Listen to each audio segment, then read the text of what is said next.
할렐루야. 아멘. 예, 오늘은 주 짐승과 적그리스도라는 제목으로 말씀을 함께 나눠보도록 하겠습니다. 아멘. 요한계시록 13장이 두 짐승에 대해서 아주 자세하게 설명되어 있죠. 이 두 짐승을 마지막 때 살아가는 하나님의 사람들은 반드시 아셔야 돼요. 그래서 오늘 이 두 짐승의 정체성이 무엇인지, 이 두 짐승과 적그리스도와 어떤 연관이 있는지 이런 것들에 대해서 자세히 살펴보는 시간을 갖도록 할게요. 바다에서 한 짐승이 나오는데 뿔이 10이고 머리가 7이라 그 뿔에는 10왕관이 있는 이 짐승이 올라오는 거예요. 이게 첫 번째 짐승이에요. 첫째 짐승인데 첫째 짐승의 특징을 아주 자세하게 설명하고 계시죠. 10뿔이 있고 머리가 7개라는 거예요. 그리고 그 뿔에는 10왕관이 있다는 거죠. 그 열나라라는 걸 우리가 알 수 있고 10명의 왕이라는 걸 알 수가 있어요. 이 말씀만 봐도.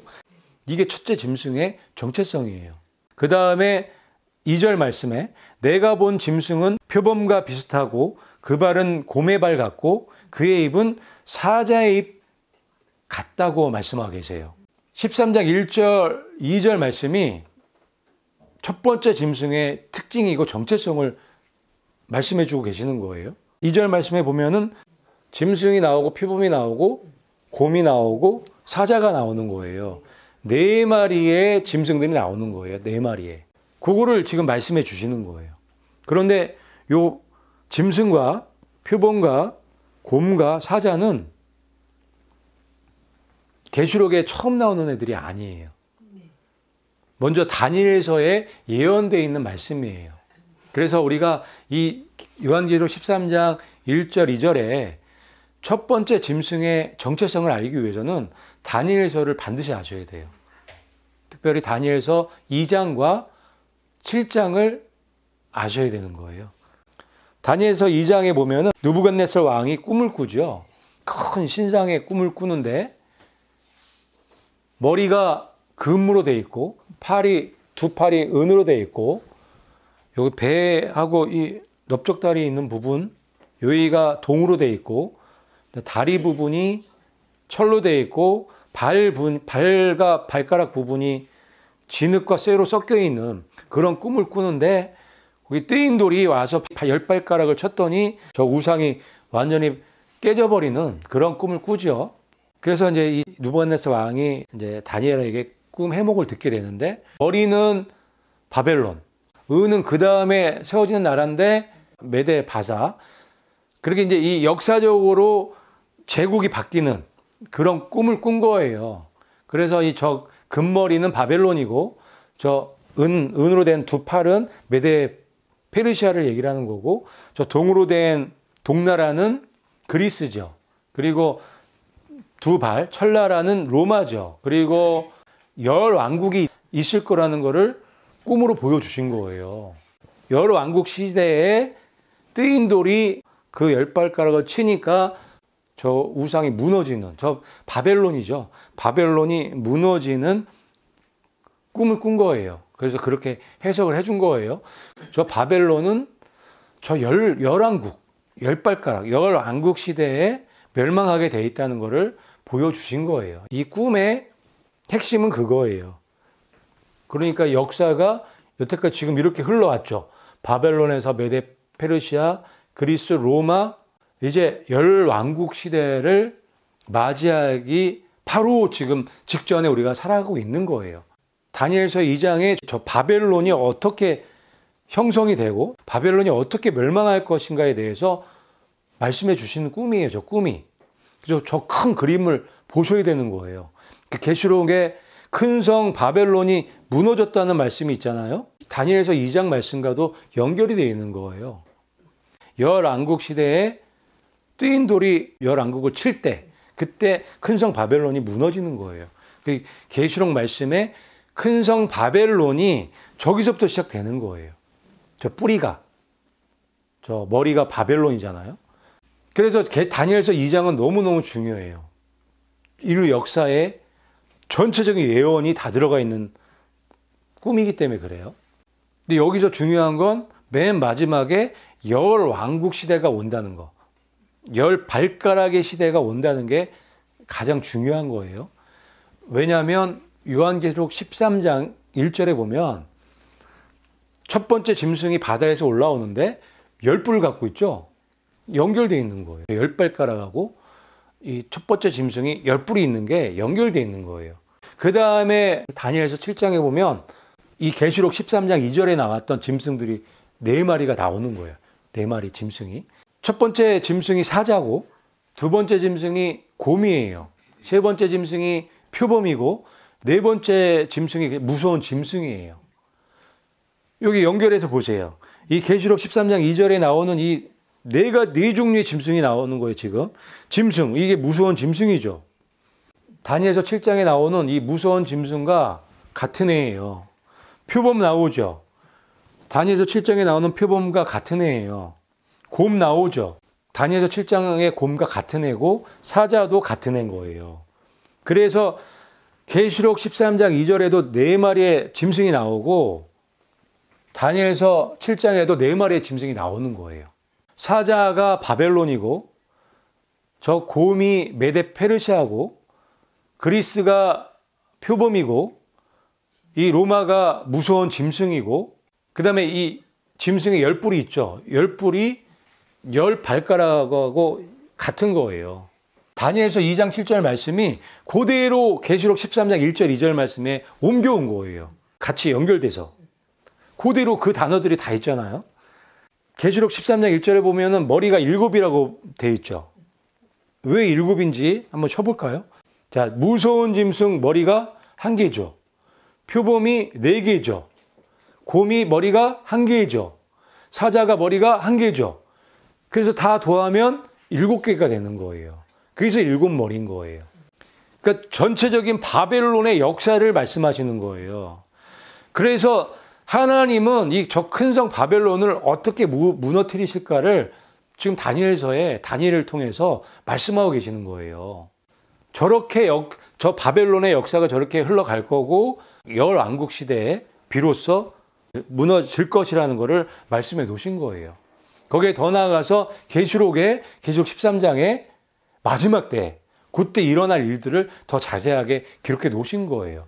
성경에서는 바벨론의 역사를 기록해 놓고 계시고 그 역사 가운데서 우리 성도들이 어떻게 살아갈 것인지에 대해서 기록해 놓은 책이 성경이기 때문에 바벨론의 역사를 반드시 아셔야 되는 거예요. 그래서 맨 마지막에 큰 성 바벨론이 무너졌도다 이 말씀을 기록해 놓으신 거예요. 연결되어 있다는 걸 아시겠죠? 그래서 이 7머리가 7개인 게 바벨론의 전체 나라의 머리가 7개이기 때문에 그래요. 이 성경을 연구하고 아는 사람들은 바로 알 수 있게끔 이렇게 연결해 놓으신 거예요. 저 7머리를 딴 데 가서 찾으시면 안 돼요. 성경 안에서 찾으셔야 돼요. 예언은 예언으로 풀어야 되고 성경은 성경으로 풀으셔야 되는데 다니엘서와 계시록이 바로 짝이란 말이에요. 그래서 단어도 같은 단어가 지금 반복해서 보이는 이유가 거기 있어요. 그리고 이 무서운 짐승의 10뿔이 있죠. 그러니까 저 10뿔과 저 10발가락이 같은 거예요. 10개, 11국을 얘기를 하는 거예요. 그런데 여기 보니까 계시록 13장 1절에도 10뿔이 나오죠. 그리고 10왕관이 나오죠. 연결이 되어 있는 거예요. 그게 이게 점진적으로 지금 바벨론에서 메데 페르시아로 그리스로 로마로 그 다음에 10왕국으로 갈 것이라는 것을 보여주시는 거예요. 10뿔이 마지막 왕국인데 그 10뿔에서 3뿔이 뽑히고 한 작은 뿔이 올라오죠. 그게 첫째 짐승이라고 말씀하고 계시는 거예요. 그러니까 10뿔의 나라를 하나로 만드는 세계 대통령이 첫째 짐승이라고 말씀하시는 거예요. 10뿔은 앞으로 일어날 열왕이요. 그들 뒤에 다른 왕이 일어날 터인데 새 왕을 정복하리라. 이 말씀을 기록해 놓으신 거예요. 새 뿔을 뽑고 올라오는 그 사람이 첫째 짐승이고 그 사람이 첫 번째 적그리스도라고 알려주시는 거예요. 그리고 그의 머리 하나가 상하여 죽게 된 것 같더니 그 죽게 되었던 상처가 나음에 이 말씀이 있어요. 이 말씀은 무엇이냐면 첫째 짐승이 올라와요. 10뿔 중에서 3뿔을 뽑고 올라오는데 올라와서 세계 대통령이 되는데 그 나라가 예전에도 있었던 나라라는 거예요. 그의 머리 하나가 상하여 죽게 된 것 같더니 그 죽게 되었던 상처가 나은 거예요. 저기 머리가 7개 있잖아요. 저 머리 7개 중에서 하나가 살아난다는 말씀을 하시는 거예요. 부활한다는 말씀이에요. 그 부활한 나라가 바로 신성 로마 제국이에요. 로마 제국이 무서운 짐승의 나라였죠. 로마 제국은 끝났는 줄 알았는데 그게 아니라는 거예요. 이 말씀처럼 그의 머리 하나가 상하여 죽게 된 것 같더니 그 죽게 되었던 상처가 낫는 일이 반드시 있을 거라고 말씀하시는 거예요. 그 얘기는 뭐냐면 다시 신성 로마 제국이 세워진다는 말씀을 해 놓으신 거예요. 로마 제국 위에 교환권이 올라가 있었죠. 그 교환권이 죽게 되었단 말이에요. 이제는 영영 살아나지 못할 줄 알았죠.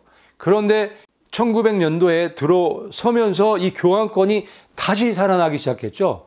그래서 지금은 다시 전 세계를 장악하고 있단 말이에요. 그래서 죽게 되었던 상처가 나았다는 이 말씀이 부분적으로는 성취가 된 거예요. 그래서 마지막에 올라오는 그 나라가 신성 로마 제국이라고 말씀을 드리는 거예요. 열불은 앞으로 일어날 열왕들이라고 했죠. 근데 지금 이미 형성되어 있다고 보고 그 뒤에 다른 왕이 일어나는데 그 왕은 새 뿔을 뽑죠. 새 왕을 정복하고 올라오는 이 작은 뿔이 적그리스도라고 말씀하고 계시는 거예요. 그래서 계시록 13장 1절과 2절에 나오는 이 첫째 짐승의 정체성은 첫 번째로 신성 로마 제국의 부활이는 거예요.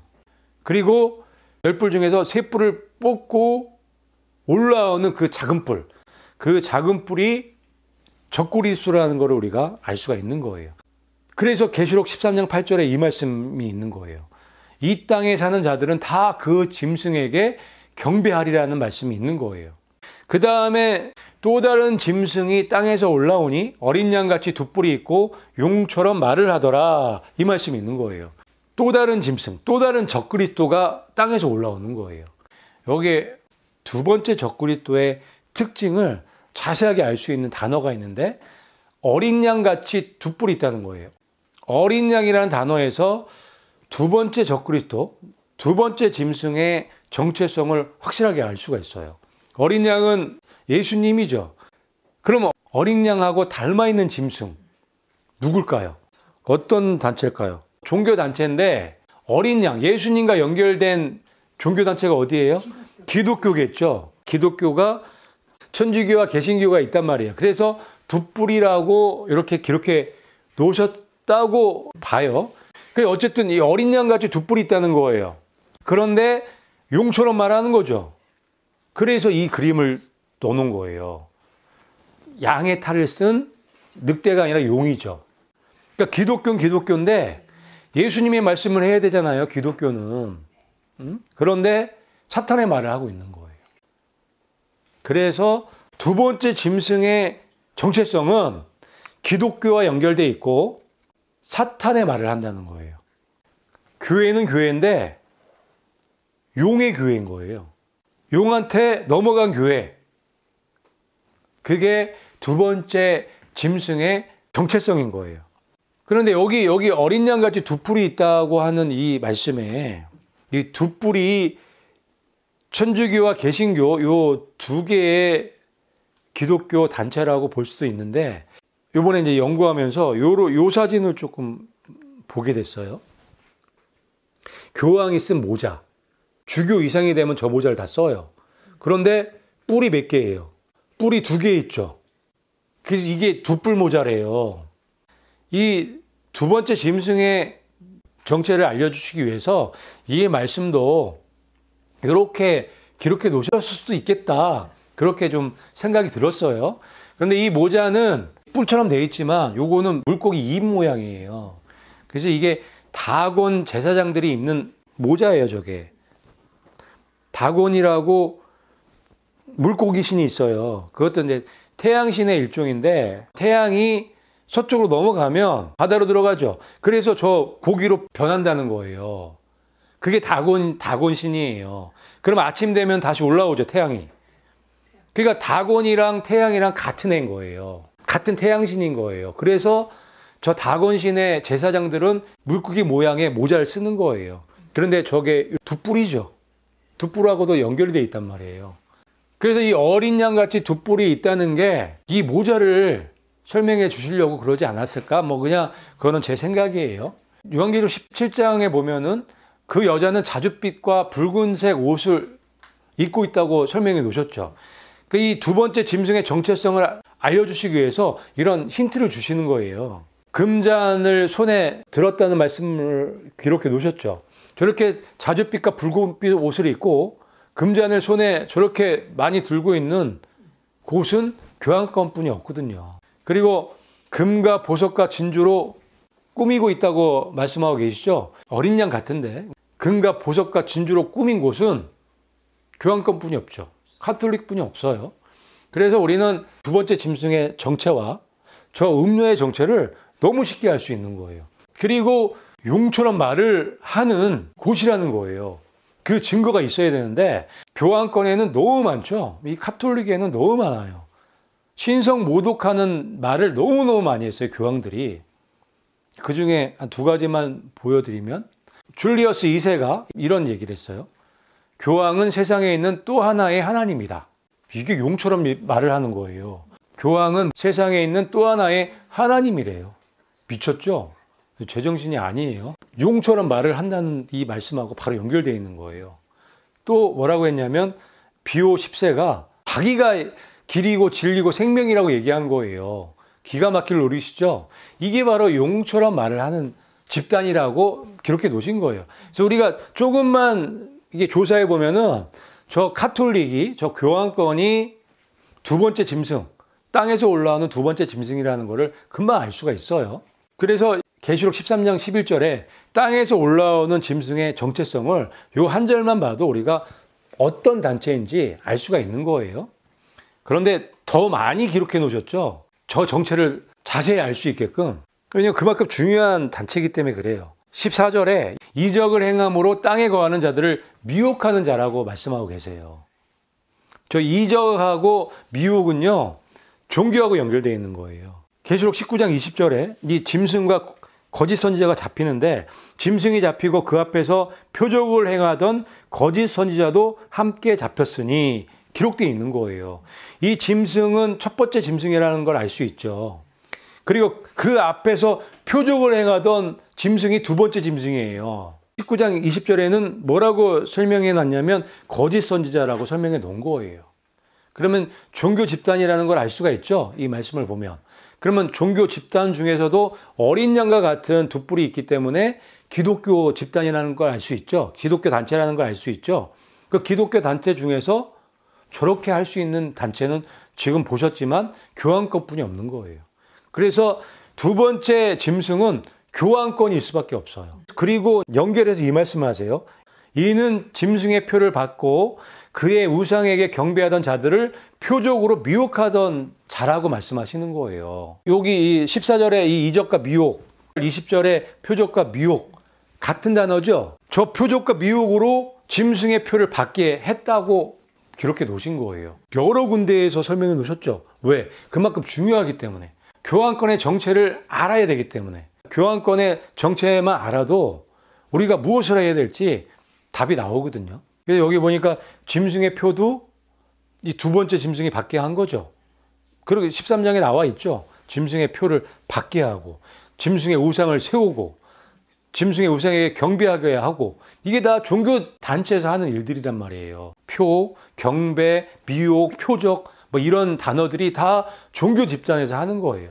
두 번째 적그리스도가 이 일들을 앞장서서 하는 거예요. 무섭죠. 요게 용, 요게 첫째 짐승, 요게 둘째 짐승이에요. 요한계시록 이제 16장에 보면 아마겟돈 전쟁이 나오는데 거기 개구리 같은 새 영이 나오죠. 이 말씀을 하시는 거예요. 개구리 같은 새 더러운 영이 용의 입과 짐승의 입과 거짓 선지자의 입에서 나오니. 요게 세트예요. 요 용과 짐승과 거짓 선지자는 삼위일체로 돌아가요. 그래서 저 용은 사탄을 상징적으로 보여주는 거죠. 저 짐승은 정치적인 적그리스도를 얘기를 하는 거예요. 거짓 선지자는 종교적인 적그리스도를 얘기를 하는 거예요. 이 사탄은 하나님을 너무 따라하죠. 하나님께서 또 삼위일체로 일하시잖아요. 이 용도 삼위일체로 일하는 거예요. 자, 그 다음에 이 말씀이 있죠. 그가 먼저 나온 짐승의 모든 권세를 그 앞에서 행한다는 말씀이 있어요. 그러니까 첫째 짐승, 첫째 적그리스도 그 우회에서 권세를 행한다는 말씀을 해놓으신 거예요. 그래서 짐승 위에 여자가 올라타고 앉아있는 그 말씀이 17장에 기록되어 있는 거예요. 여자가 붉은빛 짐승을 탔는데 7머리와 10뿔이 있으며 첫 번째 짐승이 올라와서 세계 단위 정부를 만들어요. 그런데 그 위에 올라타는 어떤 누군가 있는 거예요. 그게 두 번째 짐승이라고요. 먼저 나온 첫 번째 짐승의 모든 권세를 그 앞에서 행한다는 말씀이 있죠. 누가 더 센 거예요? 두 번째 짐승이 더 세죠. 그래서 여자가 짐승을 올라타고 있다, 이 표현을 해놓은 거예요. 이 그림이 신성 로마 제국 그림과 똑같죠. 신성 로마 제국도 그랬단 말이에요. 그 로마 위에 교황권이 앉은 거죠. 그래서 권세를 누리며 살았단 말이에요. 각 나라의 황제들도 다 교황이 임명했단 말이에요. 교황한테 왕들이 그냥 쩔쩔맸죠. 그 상황이 예전의 신성 로마 제국인데 그 신성 로마 제국이 완벽하게 부활하는 거예요. 그 말씀을 요한계시록 13장에 해 놓으신 거예요. 그 여자는 땅의 왕들을 다스리는 큰 성이라 하더라. 다 기록되어 있잖아요. 말씀에 그대로. 그러니까 첫 번째 짐승 위에 올라타서 군림하는 존재, 신성 로마 제국의 완전한 부활을 말씀하고 계시는 거예요. 그리고 이제 이 말씀을 하시죠. 총명한 자는 그 짐승의 수를 세어보라. 그것은 사람의 수니 그의 수는 666이니라. 그래서 이 말씀도 해놓으신 거예요. 저 둘째 짐승의 정체성을 확실히 알려주시기 위해서 이 말씀도 기록해 놓으신 거예요. 그 짐승의 수가 666인데 그 수를 한번 세어보라는 거예요. 그래서 우리가 세어본 거죠. 그랬더니 666이 나온 거죠. 교황의 공식 명칭이 비카리우스 필리데이란 말이에요. 숫자로 계산해 보면 666이 나오죠. 이거는 확실한 증거인 거예요. 비카리우스 필라데이가 하나님의 아들의 대리자라는 뜻이잖아요. 그리스도를 대신한다는 거예요. 그게 적그리스도인 거예요. 그래서 교황이 적그리스도인 거예요. 그래서 이 말씀도 해놓으신 거고, 세워볼 수 있게끔 해놓으셨기 때문에 이 말씀을 해놓으신 거고, 우리가 그걸 찾아서 세워봤더니 저렇게 666 교황의 이름이 드러난 거죠. 아까도 말씀드렸지만 저게 예전에 신성 로마 제국 때 교황이 왕관을 씌워주는 모습이에요. 그러니까 그 로마의 왕들보다 교황이 훨씬 더 막강한 권력을 갖고 있었다는 것을 알 수 있는 그림이에요. 그래서 그 여자는 땅의 왕들을 다스리는 큰 성이라. 예전에 그랬었고 죽었었는데 다시 살아나서 또 그럴 거라는 말씀을 해놓으신 거예요. 너무 쉽지 않나요? 이 전체적인 그림이. 다니엘서에 나오는 그 큰 성 바벨론의 그 역사, 하나님께서 알려주신 그 역사만 우리가 제대로 이해하고 있으면 이 내용은 너무 쉽게 우리가 이해할 수 있는 거예요. 그래서 다니엘서 2장과 7장과 계시록 13장 요 세 개를 연결해서 볼 수 있는 그 눈을 가지셔야 되는 거예요. 한 번 봐서 잘 이해 안 가시는 분들은 반복해서 보셔야 돼요. 반복을 절대 두려워하시면 안 돼요. 반복은요, 너무너무 좋은 거예요. 우리를 강하게 만들고, 우리를 똑똑하게 만들고, 우리를 성령의 사람으로 만들어주는 게 반복인 거예요. 당연히 한 번 봐서 다 잘하시는 분은 없어요. 그래서 2번 보시고, 2번 봐서 잘 모르시면 3번 보시고, 완전히 아실 때까지 그렇게 반복해서 보셔야 돼요. 너무너무 중요한 내용이기 때문에 그래요. 그래서 땅에서 올라오는 이 두 번째 짐승은 두 번째 적그리스도인데 교황일 수밖에 없는 거예요. 자, 그래서 이 그림을 이제 보면은 이 그림 무슨 그림인지 이제 이해가 되실 거예요. 그래서 이 밑에는 세계 단일 정부를 얘기를 하는 거예요. 정치적인, 첫 번째 짐승은 정치적인 적그리스도를 얘기를 하는 거예요. 정치적인. 그 위에 올라탄 게 저 음녀, 교황권이죠. 종교적인 적그리스도를 얘기를 하는 거예요. 그래서 첫 번째 짐승은 정치적인 적그리스도, 그리고 두 번째 짐승은 종교적인 적그리스도를 얘기를 하는 거예요. 그래서 적그리스도가 2명이라고 말씀을 드리는 거예요. 바다에서 올라오는 짐승, 첫 번째 짐승, 땅에서 올라오는 두 번째 짐승, 이 두 짐승들이 모두 다 적그리스도잖아요. 그리고 과거에도 신성 로마 제국 때도 똑같이 이 패턴으로 일을 했고, 그런데 다시 죽었던 그 신성 로마 제국이 부활되면서 더 강력해지는 거예요. 그래서 이런 시스템으로 갈 것이라고 예언해 놓으신 거고 이렇게 되겠죠. 그래서 우리가 이런 것들을 알아야 되는 이유가 이 말씀 때문에 그래요. 악한 자의 나타남은 사탄의 활동을 따라 모든 능력과 표적과 거짓 기적과 불의의 모든 속임으로 멸망하는 자들에게 있으리니, 특별히 마지막 때에는 사탄의 활동을 따라서 모든 능력과 불의의 모든 속임으로 미혹한다는 거예요. 이게 장난이 아닌 거예요. 저 미혹에 빠지지 않기 위해서, 저 속임수에 넘어가지 않기 위해서는 진리를 알아야 되는 거예요. 어떤 세상이 올 거를 우리가 진리를 통해서 알게 되면 우리를 속일 수가 없는 거예요. 답을 알고 있기 때문에 어떤 말과 어떤 기적을 행해도 속아 넘어가지 않을 수 있는 거예요. 그래서 중요한 거예요. 예언의 말씀을 연구하고 예언의 말씀을 내 것으로 만드는 건 너무너무 중요한 거예요. 그래서 이 말씀도 기록해 놓으신 거고 계시록 말씀들도 기록해 놓으신 거예요. 그래서 우리가 완전히 내 걸로 만들 때까지, 아실 때까지 반복해서 연구하시고 반복해서 보셔서 어떠한 유혹과 속임수를 통해서 우리를 속이려고 해도 절대 넘어가지 않는 예수님의 신부들이 되시기를 예수님의 이름으로 축복합니다.